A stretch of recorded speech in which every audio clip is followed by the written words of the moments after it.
Well, hello, welcome back to another Pokemon Master video.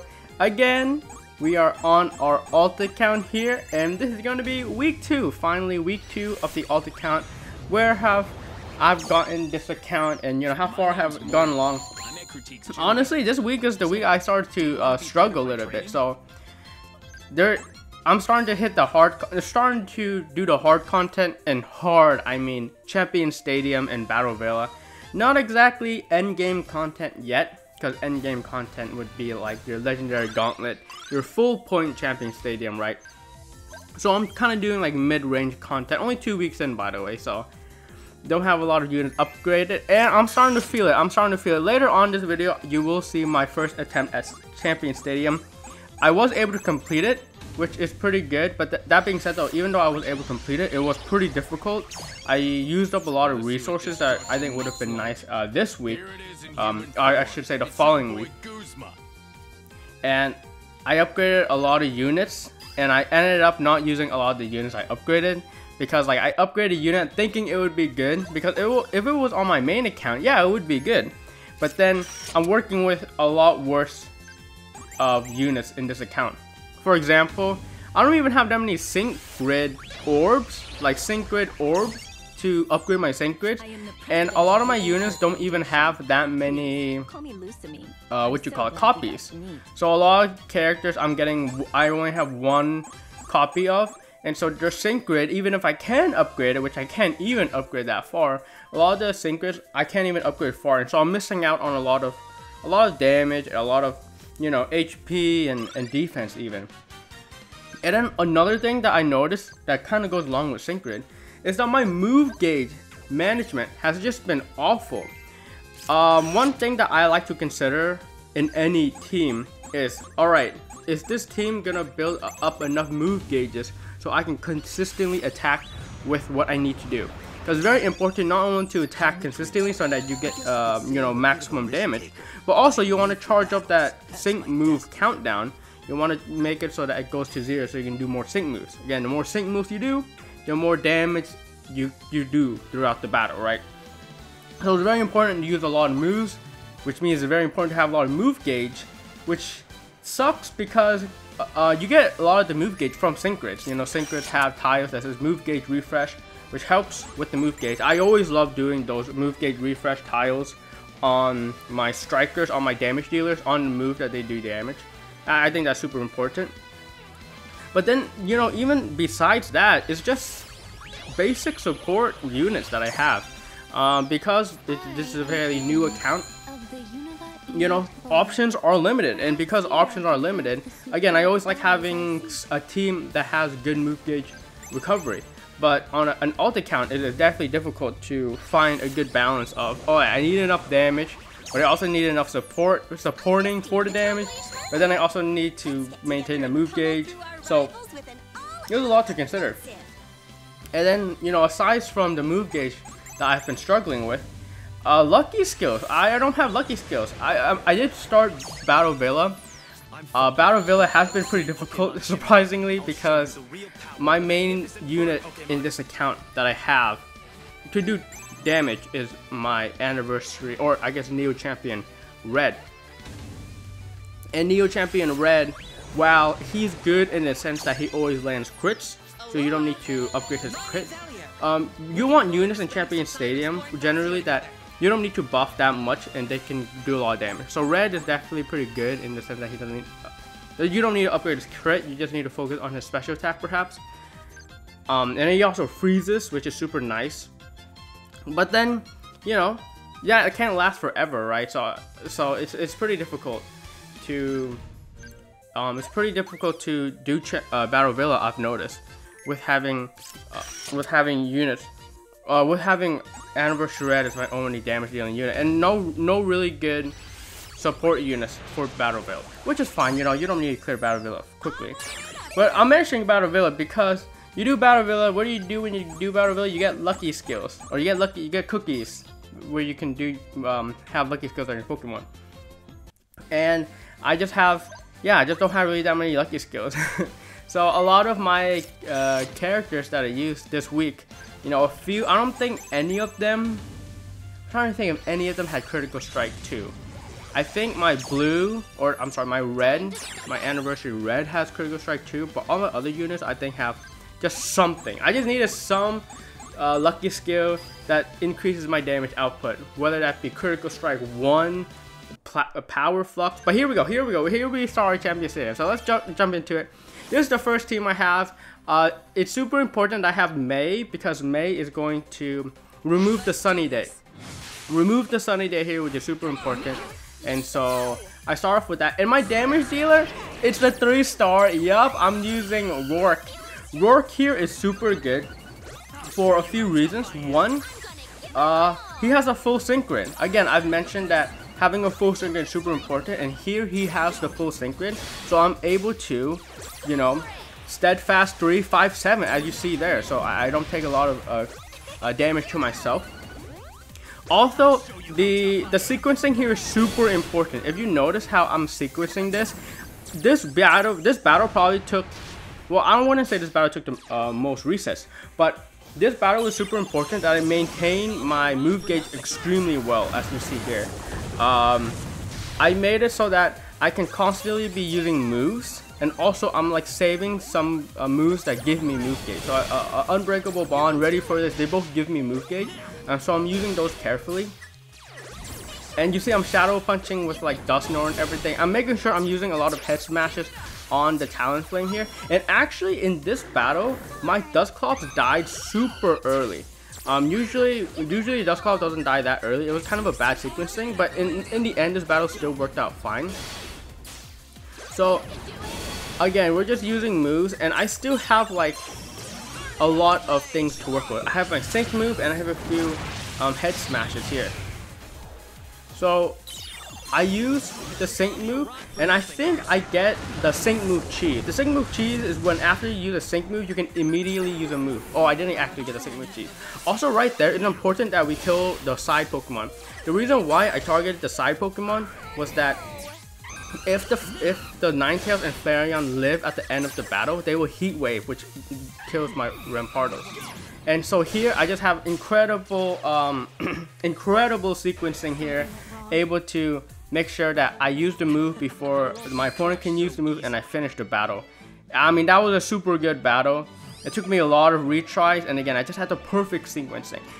Again, if you're good with sequencing, you can beat really difficult battles with like kind of bad teams. I mean, this is a really good team because we do have Phoebe, who fully buffs our attack and crit rate there. And then we have our May, which is kind of useless the entire time, to be honest. The rain dance is nice though. Next up, a Cybolt. Now Cybolt is interesting because I don't really have a good lightning electric type striker. 5-star, but we have Pikachu. Pikachu is really good because once again we unlock the full move gauge. In this battle, as you see here, I think I'm trying to remember what was special about this battle. Oh, I think this battle is just trying to make sure that my Pikachu in my lightning terrain sequencing is good here. Because again, we want to maintain that move gauge, which is why we use Thunder Fang right there. We could have used electric terrain, we could have used Make Some Sparks, but I'm using Thunder Fang to kind of extend how much moves I'm using, or how much moves I can have later on. Because having trainer moves Make Some Spark for Volkner later on in the battle is going to be super useful. I actually sync with Volkner. I'm not sure if that's the best play, but we do get a little bit of good damage there. And now my Thunderbolts are doing pretty decent damage here. Now we activate our electric terrain, so that by the time the second sync move happens, our electric terrain will still be up. Our Thunderbolt, we're using Vine Whip, and we're using Mini Potion with our Shauna to be able to continue the move gauge. And then, as you see here, we use Thunderbolt, Mini Potion, and then again, we're maintaining that move gauge extremely well. We're getting flinches, which is nice. And then now we're going to be using our sync move. Actually, I believe that my sync move doesn't actually have the benefit of the electric terrain. I think it's I think the electric terrain wears off. Here we were able to oh, actually the electric terrain is still active. Here we're able to survive the sync move, and after using 2 Mini Potion alls, it seems like our Pikachu is at low health. Our Pikachu being at low health is super important, so we can take advantage of. I think we're taking advantage of Steadfast here. And then we're gonna refresh our electric terrain with our Volkner. And here again, same thing. We want to defeat the side Pokemon, because if we defeat the side Pokemon are gonna be the one using AoE moves. As you see here, the Barnacle guy in the middle, he's using single target moves, which means that I can survive a lot of those. Especially with Spiky Shield with Sean, I can survive a lot of hits. But if I were to defeat the middle Pokemon, that would be really bad, because that means the side Pokemon are free to use Surf, which AoE and destroys my whole party. As you see here, we do pretty decent here, because yeah, this Razor hits us. But again, we defeated the side Pokemon so that we're not threatened by Surf. And then we get the Paralysis trigger. The Paralysis trigger there was super important, because again, all these battles did take a lot of resets and luck. But I think the Paralysis trigger with the Thunderbolt, because if the Paralysis didn't trigger, my Pikachu would have died. And if my Pikachu would have died, I probably wouldn't have done enough damage to defeat the last Pokemon.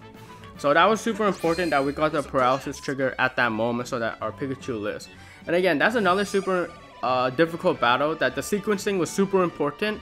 My Shauna had to live there for a pretty long time, and I had to focus on the side mons, the side enemies, so that because even the Barnacle uses Surf sometimes. I think the Barnacle guy in the middle sometimes uses Surf like 2 times in a row, but we only got the 1 Surf that last battle, which is super good. Alright, on to our third battle here. We're using Blue with Arcanine as our main fire damage dealer, and then we're also using Ethan. I noticed that using Ethan by himself wasn't enough damage, and so I had to push more damage. And one of the characters that we have access to right now for Anniversary is Blue with Arcanine, which is super nice.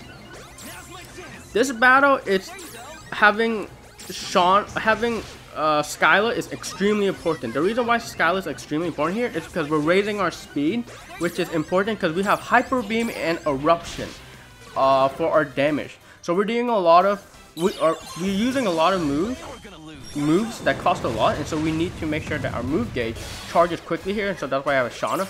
Also, Shauna raises our defense with Take Flight, and Take Flight or raising that defense is super important because Scissor will one-shot everybody if the defense has not been risen by all of our allies. So literally, if I did not have somebody to raise defense, my whole team dies right now. But because we have that Take Fight defense raised, we're able to survive that sync move, which is super nice. Also, Swanna has potions and Ethan has Stoke the Fire, and so we can maintain pretty high HP throughout this entire battle. And that's pretty important because not only do we maintain high HP, but those moves, Potion and Stoke the Fire, are free, which which reduces the sync move countdown, so we can continually use the sync move. Note here that Blue actually does not have that much sync grid built. He does not have high move level. That being said though, my Blue here, I put a lot of resources into the power up tickets because you get the 4-star power up tickets in the shop. And so I put a lot of power up tickets into him so that his stats are pretty high, so he has high attack. Here I use Flamethrower because I don't think I had enough move gauge.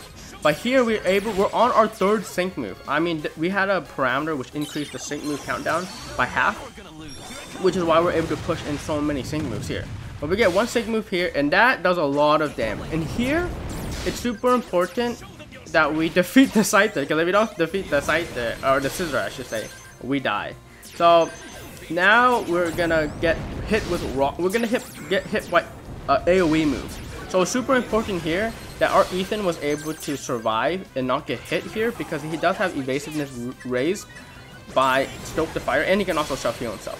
Anyways, that battle I actually survived pretty well, and I think I could have gotten a lot further because yeah, you saw that Pokemon uses a Mega Drill or Mega Horn or whatever it's called, which would have defeated my Skyla, but then it probably would have taken Ethan maybe 2 hits, and so I had like maybe 2 or 3 more moves with my Arcanine, as long as they didn't use any AoE moves.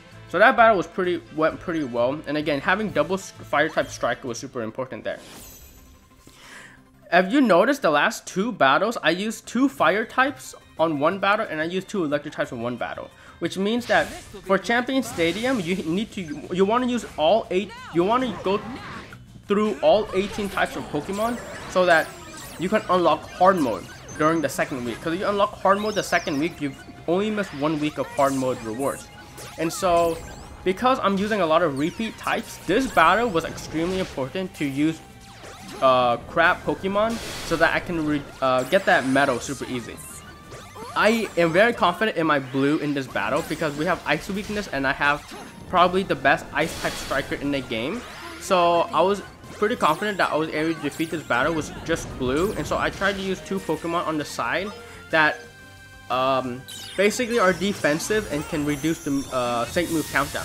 So we have Courtney here. Courtney is super good because she has 4 moves that cost nothing, and all of those moves raise her defense, which makes it so that I can remove the sync move countdown, and then also I can charge up my defense. On the other side, we have Viola. Viola here is super good. It's because, yeah, she can trap, which is nice. She can also lower special attack, which is nice. But then she can self-heal, she can raise speed. So, again, she just has a lot of utility in her. But at the end of the day, it doesn't matter because we have Blue. Blue wipes the floor with this battle. It's basically 2 free types that I can get the badge with, you know? Alright. Now I think we are on to our last battle. Yeah, this battle, again, we just want to get all the typings because it's important to have 18 types by the end of week 2. And that is my goal. I want to do Champion Stadium. On week 3 of this account, I want to do Champion Stadium 2 times on week 3. I want to do it 1 time to get the medal, get the badge. And then the next time is actually attempting hard mode, see how far I can get there. As you see here with Diantha, I'm using Blue and I'm using Donna. Again, more repeat types. I'm using another flying type and I'm using another ice type. So if you notice, I'm pretty far behind on typing. That being said though, this battle was pretty difficult, and so I needed some good units.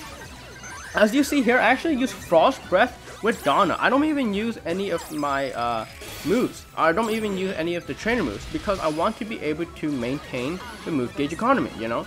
Right now, I'm setting up with Alakazam, I'm setting up with Pidgeot. And so I have free move gauges.